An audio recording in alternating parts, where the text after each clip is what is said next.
नमस्कार दोस्तों, आज देखिए साथियों, बात करते हैं अपन यूनिट आपकी 2 है और उसमें अपन देख रहे हैं अधिगम और अभिप्रेरणा और उसी से संबंधित 100 महत्वपूर्ण प्रश्न उत्तर का अभ्यास करते हैं। जितना ज़्यादा अभ्यास किया जाएगा उतना ही आपके लिए अच्छा होगा साथियों। देखिए पहला प्रश्न, निम्नलिखित में से कौन से अधिगम सिद्धांत में उद्दीपक के बीच साचार्य होता है? तो ये होगा साथियों आपका प्राचीन अनुबंधन। दूसरा प्रश्न रहेगा आपका, बालकों के सामने अनुकरणीय व्यवहार करना चाहिए, यह उक्ति अधिगम के किस सिद्धांत से संबंधित है? यह आपकी रहेगी प्रेक्षणात्मक अधिगम से संबंधित है। तीसरा प्रश्न देखिए साथियों, अधिगम के बारे में कौन सा कथन असत्य है? अधिगम वृद्धि व परिपक्वता के कारण होता है, ये कथन क्या है आपका? असत्य है। बाकी अधिगम व्यवहार में परिवर्तन है, अधिगम निष्पादन से भिन्न भी होता है, अधिगम में व्यवहार में तुलनात्मक रूप से स्थायी परिवर्तन भी होता है। चौथा प्रश्न देखेंगे साथियों, बालक द्वारा प्रश्न का सफाई से तथा सही उत्तर लिखने पर अध्यापक प्रशंसा करता है, इससे बालक के सफाई से तथा सही उत्तर देने का व्यवहार बढ़ता है। यह कौन से अधिगम सिद्धांत पर आधारित है? यह है आपका क्रिया प्रसूत अनुबंधन से। पांचवा प्रश्न रहेगा, कौन सा अधिगम सिद्धांत संज्ञानात्मक सिद्धांत है? संज्ञानात्मक, तो इनमें से देखिए 4 में से इनमें से जो संज्ञानात्मक सिद्धांत है साथियों वो है आपका अव्यक्त अधिगम। छठा प्रश्न ये रहा साथियों, दृश्य रूप से बाधित विद्यार्थियों के साथ कार्य करते समय एक शिक्षक को किस प्रकार के अनुकूलन करने चाहिए? ये करने चाहिए स्पष्ट रूप से बोलना तथा छू कर महसूस करने वाली सामग्रियों का अधिक मात्रा में प्रयोग करना। सातवां प्रश्न है साथियों, सहयोगात्मक अधिगम एवं हम उम्र साथियों के द्वारा शिक्षण को एक समावेशी कक्षा में किस प्रकार से उपयोग करना चाहिए? प्रयोग नहीं करना चाहिए, सक्रिय रूप से आगे बढ़ाना चाहिए, सक्रिय रूप से हतोत्साहित करना चाहिए या कभी कभी प्रयोग करना चाहिए। इसका राइट होगा साथियों 2 नंबर ऑप्शन, सक्रिय रूप से आगे बढ़ाना चाहिए। आठवां प्रश्न ये रहा साथियों, निम्नलिखित में से कौन सा अधिगम के साथ सार्थक सरलीकरण के रूप में परिणत नहीं होता है? ये लगभग प्रश्न हैं वो आए हुए हैं साथियों आपके, और ये देखिए इसमें आपका राइट होगा सी ऑप्शन, दोहराने एवं स्मरण करने को बढ़ावा देना। 9वां प्रश्न देखिए, निम्नलिखित में से कौन प्रभावी अधिगम रणनीतियों के उदाहरण हैं? लक्ष्य एवं समय सारणी निर्धारण करना, संगठनात्मक चार्टों एवं अवधारणात्मक नक्शे बनाना, उदाहरणों एवं गैर उदाहरणों के बारे में सोचना, हम उम्र साथी को समझाना, स्वयं से प्रश्न करना। उपयुक्त तथ्यों में से जो सही है, तो ये जितने भी तथ्य हैं साथियों सभी सही हैं, अधिगम रणनीतियों के उदाहरण हैं सभी। डी ऑप्शन राइट होगा इसमें। 10वां प्रश्न है, निम्नलिखित में से कौन सी व्यवहारिक विशेषता यानी गुण व्यक्ति के अभिप्रेरित कारक व्यवहार से संबंधित नहीं है? ये आपका होगा पृथक। 11वां प्रश्न है, निम्न में से कौन सा बाह्य अभिप्रेरणा का एक उदाहरण है? बाह्य अभिप्रेरणा का एक उदाहरण, मैं अपना गृह कार्य पूरा करती हूँ क्योंकि शिक्षक प्रत्येक नियत कार्य के लिए हमें अंक देते हैं। तो ये सही है साथियों। बाकी बहुत ही आनंददायक है, अपना गृह कार्य करती हूँ, सीखती हूँ, ये नहीं आएंगे इसमें। 12वां प्रश्न देखिए, निम्नलिखित में से कौन सी पूर्व संक्रियात्मक अवस्था बच्चों की विशेषता को बताती है? विचारों की अनुत्क्रमणीयता ये बताती है। 13वां प्रश्न रहेगा साथियों, बच्चों और उनके अधिगम के संदर्भ में निम्नलिखित कथनों में से कौन सा सही है? इनमें से सही होगा, सभी बच्चे सीखने के लिए स्वाभाविक रूप से प्रेरित हैं तथा सीखने में सक्षम होते हैं। एक प्रश्न और दे रखा, देखिए, गेने द्वारा प्रस्तावित अधिगम का पदानुक्रमिक उच्चतम स्तर है? समस्या समाधान अधिगम। 14वां प्रश्न है, निम्नलिखित में से कौन सा अधिगम मुख्य नियम थार्नाडाइक द्वारा प्रतिपादित नहीं किया गया है? तत्परता का ये भी दिया गया है, अभ्यास का भी दिया गया है, प्रभाव का भी दिया गया है, लेकिन यह नहीं दिया गया है बहु अनुक्रिया का नियम। उसको ध्यान में रखेंगे, ये तीनों आपके याद होंगे, शायद पढ़ा दिया अच्छे से। अधिगम देखिए, अधिगम है क्या है? अधिगम अधिगम है साथियों व्यवहार, ज्ञान और कौशल पर तुलनात्मक स्थायी प्रभाव। आपका क्या है? अधिगम है। आपको इससे थोड़ा सा पता चलेगा कि प्रश्न किस प्रकार से बनते हैं, किस प्रकार के प्रश्न बनाए जा सकते हैं। 16वां है, जीन पियाजे के संज्ञानात्मक विकास के सिद्धांत के अनुसार परिकल्पित निगमनात्मक तर्क किस अवधि में विकसित होता है? अमूर्त संक्रियात्मक अवस्था में। 17वां प्रश्न, जीन पियाजे के अनुसार बच्चे क्या ज्ञान को सक्रिय रूप से संरचित करते हैं? वे दुनिया में व्यवहार कौशल का प्रयोग करते हैं तथा अन्वेषण करते हैं, खोज करते हैं। तो ये आपका सही है। जीन पियाजे के अनुसार बच्चे, ये दंड वाला तो ऐसे भी नहीं आएगा, ये थोड़े थोड़े मिलते हैं, लेकिन ये सटीक रहेगा इसके लिए। 18वां प्रश्न है, चालक विकास की दर में व्यक्तिगत विविधताएं होती हैं, फिर भी चालक विकास का क्रम खालिस्तान से खालिस्तान तक है। इसमें डी होगा साथियों, अपरिष्कृत स्थूल चालक विकास, परिष्कृत सूक्ष्म चालक विकास।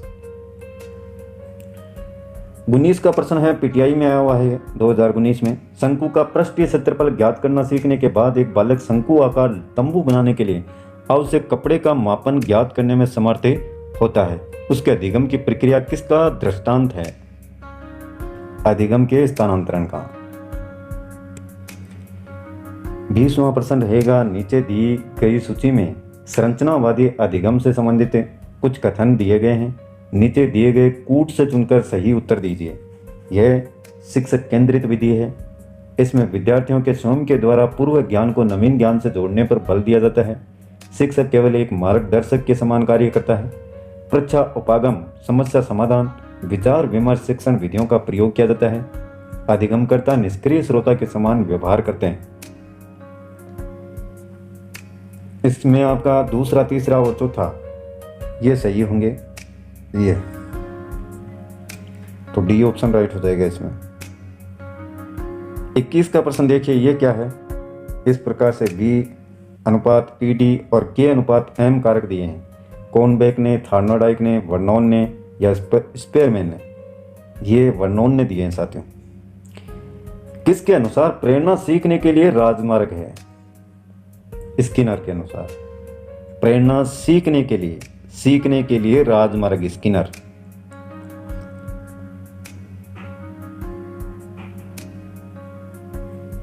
ऋणात्मक सीखने का स्थानांतरण कहलाता है, सीखने में बाधा कहलाता है।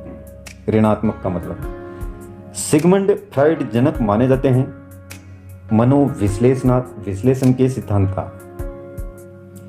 सर्वप्रथम सीखने के सिद्धांत की खोज किसने की? थार्नाडाइक ने। 26 का है, जब पर्यावरणीय प्रभाव संज्ञानात्मक कारकों के साथ मिलकर अधिगम के लिए जिम्मेदार होते हैं तो इस तरह के अधिगम को निम्न रूप में जाना जाता है, सामाजिक अधिगम। 27 का प्रश्न है, निम्नलिखित में से कौन से कारक अधिगम को प्रभावित करते हैं? विद्यार्थी की अभिरुचि, विद्यार्थी का सांवेगिक स्वास्थ्य, शिक्षा शास्त्रीय रणनीतियां, विद्यार्थी का सामाजिक एवं सांस्कृतिक संदर्भ। तो ये सभी होंगे साथियों। कौन से कारक अधिगम को प्रभावित करते हैं? सभी। 28 में है, अधिगम में अभिप्रेरणा का निम्नलिखित में से कौन सा कार्य नहीं है? जीव के व्यवहार को ऊर्जा प्रदान करना और बनाए रखना अधिगम में अभिप्रेरणा का ये कार्य नहीं है। 29 का प्रश्न है आपका, निम्नलिखित में से कौन सा सिद्धांत अधिगम के व्यवहारवादी सिद्धांतों में सम्मिलित नहीं है? क्षेत्रीय सिद्धांत कुर्ट लेविन का है। क्रिया प्रस्तुत अनुक्रिया अनुबंधन का सिद्धांत, त्रुटि और प्रयास का सिद्धांत, शास्त्रीय अनुबंधन का सिद्धांत। ये सभी व्यवहारवादी हैं नीचे वाले, और ये व्यवहारवादी नहीं है साथियों। 30 का प्रश्न है, B.F. स्किनर का अधिगम सिद्धांत मुख्यतः प्रयोगशाला प्रयोगों पर आधारित था, जबकि हल का सिद्धांत किस पर आधारित था? यह अभी तक पढ़े नहीं अपन, पढ़ेंगे गणितीय गणनाओं पर। गिनने वाला देखिए, ये बहुत बार आया हुआ है साथियों, सेकंड ग्रेड 2019 में पूछा गया है। गिनने के अनुसार निम्नलिखित में से कौन से 8 में से 4 अधिगम प्रकारों का सही पदानुक्रमिक क्रम है? तो ये सबसे पहले सिद्धांत, फिर बहुविभेदीकरण, संप्रत्यय और समस्या समाधान।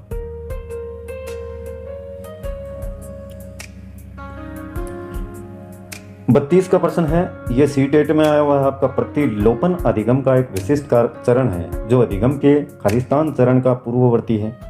सामान्यीकरण। थॉर्नडाइक ने अपने सिद्धांत को किस शीर्षक से सिद्ध किया? अधिगम के प्रयास एवं भूल शीर्षक। 34 का प्रश्न है, निम्न में से अधिगम में योगदान देने वाले मनोवैज्ञानिक कारकों में कौन सा शामिल नहीं है? विषय वस्तु का स्वरूप। 35 का रहेगा, सीखने के वक्र अभ्यास द्वारा सीखने की मात्रा, गति और प्रगति की सीमा को ग्राफ पर प्रदर्शित करते हैं। यह किसने कहा? एबिंगहास ने। निम्न में से कौन सा थॉर्नडाइक के अधिगम के प्राथमिक नियमों में शामिल नहीं है? साहचर्यात्मक स्थानांतरण का नियम। अनुकूलित अनुक्रिया सिद्धांत किसके अनुकूलन पर बल देता है? व्यवहार पर। क्रिया प्रस्तुत अनुबंधन का दूसरा नाम नैमित्तिक अनुबंधन। निम्न में से कौन सी अधिगम की एक विशेषता नहीं है? अधिगम का अवलोकन प्रत्यक्ष रूप से किया जाता है, यह इसकी विशेषता नहीं है। बाकी इसमें व्यवहार में अपेक्षाकृत स्थायी परिवर्तन भी होते हैं। अधिगम प्राणी की अभिवृद्धि भी है। अधिगम एक लक्ष्योन्मुख प्रक्रिया भी है। 40 का प्रश्न है साथियों, छात्रों में सही व्यवहार के प्रशिक्षण हेतु सर्वाधिक महत्वपूर्ण क्या है? सही व्यवहार का प्रस्तुतिकरण। ना उसके लिए प्रशंसा की, ना दंड की और ना पुरस्कार की जरूरत है। सही व्यवहार के प्रशिक्षण के लिए सर्वाधिक महत्वपूर्ण क्या है? सही व्यवहार का प्रस्तुतिकरण। 41 का प्रश्न है, कक्षा में बच्चों को प्रेरित समझा जा सकता है यदि वे शिक्षक से स्पष्टीकरण प्राप्त करने के लिए प्रश्न पूछते हैं। निम्नलिखित में से कौन सा एक संवेग है? डर। ये एक संवेग है साथियों। डर, क्रोध, ये सारे संवेग हैं। अधिगमकर्ताओं को व्यक्तिगत क्षमता के आधार पर उनकी कठिनाइयों के विभिन्न स्तरों को ध्यान में रखते हुए पढ़ाने की विधि को क्या कहा जाता है? विभेदी अनुदेशन। 44 का है, बहुसंवेदी शिक्षण अधिगम की प्रविधि में अधिगम संवर्धन हेतु दृश्य, सर्वे, स्पर्श और खाली जगह संवेदनाओं का एक साथ प्रयोग किया जाता है। गतिबोधक। जो संबंध स्किनर का चूहों से एवं थॉर्नडाइक का बिल्लियों से था, वही संबंध कोहलर का वन मानुषों से था, यानी कोहलर ने इन पर प्रयोग किए थे। अधिगम का पठार है अधिगम में अवरुद्ध वर्धन। यही क्या है? अधिगम का पठार। समस्या समाधान में लक्ष्य प्रवणता के संप्रत्यय को किसने प्रस्तावित किया था? हल ने। हम करके सीखते हैं, किसने कहा था? सिम्पसन ने। 49 का प्रश्न है, एक बालक काली गाय, काला कुत्ता तथा काली वस्तुओं को देखकर डरने लगता है, इस प्रकार के अनुबंधन में निहित है। यह आपने पढ़ लिया है। उद्दीपक सामान्यीकरण। सीखना एक तरह के व्यवहार का प्रसार है साथियों, यह भी पढ़ा है। स्किनर बॉक्स का प्रयोग किया जाता है क्रिया प्रसूति अनुबंधन के लिए। 52 का प्रश्न है, छात्र के अवांछित व्यवहार के संशोधन हेतु सबसे प्रभावी विधि अवांछित व्यवहार के कारणों का पता लगाना तथा उपचारों का सुझाव देना। अगला देखिए, अभिप्रेरणा का प्रत्याशा सिद्धांत किसके द्वारा दिया गया? विक्टर ब्रूम के द्वारा। 54 का प्रश्न है, निम्नलिखित में से कौन सी अभिवर्ती की विशेषता नहीं है? सेकंड ग्रेड में आया हुआ है 2018 में। अभिवर्ती जन्मजात होती है, जन्मजात ये नहीं होती है साथियों, तो यही इसकी विशेषता नहीं है। 55 का प्रश्न है, सीखने की प्रक्रिया एवं सूझ की दृष्टि से निम्नलिखित में से कौन सी विशेषता गेस्टाल्ट मनोवैज्ञानिकों द्वारा निर्धारित नहीं की गई है? यह भी आया हुआ है सेकंड ग्रेड में। अधिगम की प्रकृति लगभग स्थायी होती है। एक अध्यापक ने कक्षा में पढ़ाया कि हाउस का बहुवचन हाउसेज, तो इसी अधिगम से विद्यार्थी ने माउस का बहुवचन माउसेज कर दिया। यह उदाहरण किस प्रकार के अधिगम स्थानांतरण का उदाहरण है? धनात्मक स्थानांतरण। ये पढ़ेंगे अपन अच्छे से। 57 का प्रश्न है, निम्नलिखित में से कौन सी अधिगम की सही विशेषता नहीं है?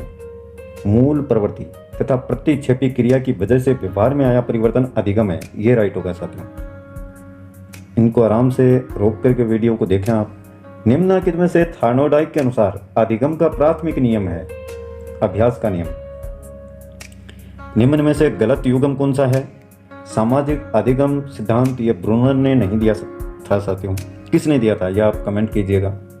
बाकी अधिगम का साइन सिद्धांत टोलमेन ने, क्षेत्रीय सिद्धांत कुर्ट लेविन ने, प्रयत्न त्रुटि ये थार्नोडाइक ने, और सामाजिक अधिगम सिद्धांत है ये किसने दिया था यह आप बताएंगे। अगर आपने अच्छे से वीडियो देखा है तो जरूर बता पाएंगे आप। जिन प्रतिक्रियाओं को सीखने के उपरांत संतुष्टि प्राप्त होती है उन्हें सीख लिया जाता है, कहलाता है प्रभाव का नियम। प्रतिक्रियाओं को सीखने के उपरांत संतुष्टि प्राप्त होती है और उन्हें सीख लिया जाता है तो यह आपका प्रभाव है। निम्न में से कौन सा कथन गलत है? अधिगम हमेशा प्रेक्षणीय या अवलोकनीय होता है। यह गलत है। अधिगम समायोजन भी है, सार्वभौमिक भी है और व्यवहार में परिवर्तन भी होता है इससे। तो तीसरा ये आंसर होगा। 62 का प्रश्न है साथियों, विगत अधिगम द्वारा वर्तमान अधिगम का धनात्मक सरलीकरण या सुसादे, उदाहरण के तौर पर योग द्वारा गुणा में सहायता करना, इस प्रकार का अधिगम स्थानांतरण कहलाता है ऊर्ध्वाधर स्थानांतरण। 63 का प्रश्न है, एक कक्षा में विद्यार्थी समूह में एक परियोजना पर मिलकर कार्य करते हैं। यह एक उदाहरण है सामाजिक निर्मितवादी उपागम का। 64 का प्रश्न रहेगा, निम्नलिखित में से कौन सी मुख्य प्रक्रिया बंडूरा के सामाजिक संज्ञानात्मक सिद्धांत अवलोकन अधिगम में सम्मिलित नहीं है? भावनात्मक। 65 का प्रश्न रहेगा, निम्नलिखित में से कौन सा अभिकर्मित अनुदेशन के आधारभूत सिद्धांतों से संबंधित नहीं है? अध्यापक के मूल्यांकन का सिद्धांत। ये 66 का प्रश्न है, निम्न में से कौन सी बात के बाल्यावस्था के बौद्धिक विकास की विशेषता नहीं है? भविष्य की योजना की सूझबूझ। 67 का है, निम्नलिखित में से कौन सी पूर्व संक्रियात्मक विचार की एक सीमा नहीं है? ध्यान केंद्रित करने की प्रवृत्ति। 68 का प्रश्न है साथियों, कोलर यह सिद्ध करना चाहता था कि सीखना संज्ञानात्मक कार्य है। स्कीमा का मतलब लंबे समय के यादाश्त में सूचना के संगठित पैकेट्स का एकत्रित होना, यह आपका स्कीमा है। निम्नलिखित में से कौन सूक्ष्म चलन कौशल का उदाहरण? सीखना। 71 का प्रश्न है, निम्न में से किसने सामाजिक रचनावाद दर्शन पर अत्यधिक बल दिया? वाइगोत्स्की ने। अत्यंत निपुणतापूर्ण अधिगम पद्धति जिस पर बंडूरा तथा वोल्टर ने बल दिया वे निरीक्षण युक्त अधिगम या अनुकरण है। 73 का प्रश्न है साथियों, एक शिक्षक अपनी कक्षा में थॉर्नोडाइक के सिद्धांत को लागू करने जा रहा है। निम्नलिखित में से क्या शिक्षक को लागू नहीं करना चाहिए? बच्चों को नई चीजें सीखने हेतु खोज विधि के लिए उन्मुख किया जाना चाहिए। ये इसका सही होगा। 74 का प्रश्न है, पावलोव के प्रयोग में कुत्ता न केवल मांस प्रदाता के मांस सीधे मुंह में रखने से लार टपकाता है, किंतु इससे पहले भी, अर्थात जब सीढ़ियों से नीचे आने वाले प्रशिक्षक के कदमों की आवाज सुनता है, इस समर्थी को कहा जाता है अनुकूलित उत्तेजना। 75 का प्रश्न है, बच्चे और उसके मानसिक क्रियाओं के बीच अंतः क्रिया की निरंतर प्रक्रिया के माध्यम से विकसित होती है। यह सिद्धांत में प्रतिबिंबित होता है पियाजे संज्ञानात्मक विकास सिद्धांत। रीट में आया हुआ है। 76 का प्रश्न, पियाजे के सिद्धांत में एक प्रक्रिया जो पुरानी और नई धारणाएं और अनुभव के बीच संतुलन क्रिया है जाना जाता है संतुलन। रीट लेवल फर्स्ट 2018 में। एक शिक्षक के रूप में अपने छात्रों से हमारे जीवन पर प्रदूषण के प्रभाव को समझाते हुए एक निबंध लिखने के लिए कहा। इस कार्यभार से ब्लूम के वर्गीकरण के कौन से संज्ञानात्मक स्तर की व्याख्या की गई है? संप्रयोग। यह भी रीट में आया हुआ है। एक भाषा शिक्षक कक्षा में कविता का, देखिए पहली बात तो यह है कि ये जो प्रश्न हैं बड़े बड़े आएंगे साथियों, पढ़ने में टाइम लगेगा आपको, इसलिए इनका अभ्यास ऐसे शब्दों को पकड़ें जिससे आसानी से उत्तरें निकल जाए, समय की बचत हो। एक भाषा शिक्षक कक्षा में कविता का विवरण समझाकर कक्षा में कविता पढ़ा रहा है और छात्रों को स्पष्टीकरण से निष्कर्ष निकालने या व्यापक विचार करने के लिए कह रहा है। यह एक उदाहरण है आगमनात्मक तर्क का है। 79 का है, हमारे देश में कई बच्चे एक से अधिक भाषा बोलते हैं। निम्न में से पता लगाएं 2 भाषाओं को बोलने की क्षमता वाले बच्चे के लिए सही लाभ। उपरोक्त सभी: अवधारण गठन में सुविधा, विश्लेषणात्मक तर्क में सुविधा, संज्ञानात्मक लचीलेपन में सुविधा। 80 का प्रश्न ये रहा साथियों। एक अध्यापक कक्षा में कुछ गतिविधि कर रहा है, जैसे न केवल यह पूछकर कि क्या हुआ, बल्कि यह भी पूछा कि कैसे और क्यों। ब में है उन्हें एक प्रश्न के विभिन्न उत्तरों तथा परख की तुलना करने में मदद करना, जो वास्तव में सबसे अच्छा जवाब है। इन गतिविधियों से वह बढ़ावा देने की कोशिश कर रहा है आलोचनात्मक सोच की। 81 का प्रश्न यह है साथियों, निम्न में से कौन सा कार्य शिक्षा के लिए सूचना एवं संप्रेषण तकनीकी से संबंधित नहीं है? अधिगमकर्ता के भावात्मक पक्ष को समझना। 82 का प्रश्न रहेगा, शिक्षण अधिगम की इकाई को निम्नलिखित में से कौन सा विकल्प सही तरह से स्पष्ट करता है? कुछ संप्रत्यात्मक समानता के आधार पर प्रकरणों का संकलन, ये राइट होगा। 83 का प्रश्न है, निम्नलिखित में से कौन सा कथन अधिगम अयोग्यता यानी बाध्यता की परिभाषा को सबसे उपयुक्त तरह से दर्शाता है? यह आंतरिक है और केंद्रीय तंत्रिका तंत्र की दुष्क्रिया है। अभिक्षमता की परिभाषा व्यक्ति की किसी विशिष्ट ज्ञान और कौशल को अर्जित करने की क्षमता ही क्या है? अभिक्षमता है। विद्यार्थियों में निम्न उपलब्धि का सबसे प्रमुख कारण असुरक्षा और चिंता। निम्न यानी नीचे वाली, सबसे नीचे। विद्यालय बच्चों में निम्न अभिप्रेरणा किसके कारण होती है? अध्यापकों की निम्न संप्रेषण क्षमता के। 87 का सीखने की वह अवधि जब सीखने की प्रक्रिया में कोई उन्नति नहीं होती कहलाती है सीखने का पठार। संघनन का सिद्धांत निम्न में से किसकी व्याख्या करता है? स्मृति की। अल्बर्ट बांडुरा ने निम्न में से किससे संबंधित है? यह आपका सामाजिक अधिगम सिद्धांत से। अधिगम वक्र में पठार बनता है थकान के कारण। दर्पण चित्र परीक्षण किसको मापने हेतु प्रयुक्त होता है? अधिगम अंतरण। सूझ एवं अंतर्दृष्टि के सिद्धांत का प्रतिपादन गेस्टाल्टवादी मनोवैज्ञानिक ने किया था। पूर्व अनुभव के आधार पर संवेदना को अर्थ प्रदान करना कहलाता है प्रत्यक्ष ज्ञान। निम्न में से कौन सी विस्मृति का कारण नहीं है? स्मरण करने की इच्छा। 95 का है, सीखी गई बात को धारण करने और पुनः स्मरण करने में असफल होना कहलाता है विस्मरण। 96 का प्रश्न है, भिन्न भिन्न पृष्ठभूमि के बच्चों के मध्य अधिगम को प्रोत्साहित करना संभव है जब विभिन्न अधिगमकर्ताओं की आवश्यकताओं को पाठ्यचर्या संबंधी अनुभवों के साथ सम्मिलित करके। 97 का प्रश्न है, पियाजे के अनुसार संज्ञानात्मक विकास की द्वितीय अवस्था पूर्व संक्रिया की अवस्था है। 98 का प्रश्न है साथियों, कक्षा कक्ष में विद्यार्थियों का अधिगम परिलक्षण है अभिरुचि और अभिप्रेरणा का। और ये अंतिम प्रश्न है, एक और है 99 के बाद में, कक्षा कक्ष को सक्रिय अधिगम केंद्र बनाने के लिए अध्यापक को अपना अधिकांश समय व्यतीत करना होगा कहाँ? देखिए नीचे एक और दे रखा ऑप्शन, लास्ट वाला ऑप्शन ये रहा और इसका आंसर क्या हो जाएगा? ए। ये आंसर होगा साथियों, बच्चों द्वारा एक दूसरे के प्रति गैर आक्रामक तरीकों से संप्रेषण तथा समूह में कार्य करवाकर। अब देखते हैं आपका अंतिम प्रश्न, ये तो आना चाहिए सभी को। सीखने में प्रयास व भूल के सिद्धांत का प्रतिपादन किसने किया था? थॉर्नडाइक ने। सीखने की बात हो रही है, प्रयास और भूल के सिद्धांत, यह आपको बताया हुआ है। तो ये 100 महत्वपूर्ण प्रश्न उत्तर हैं साथियों। थोड़ा सा स्पीड से पढ़ा गया है, नहीं तो वीडियो फिर बहुत ज़्यादा लंबा हो जाता। अभ्यास करते रहें, लगातार जुड़े रहें और अपने साथियों को जोड़ें। आज के लिए बस इतना ही। कल फिर मिलते हैं एक नए वीडियो, नए टॉपिक और नई जानकारी के साथ में। तब तक के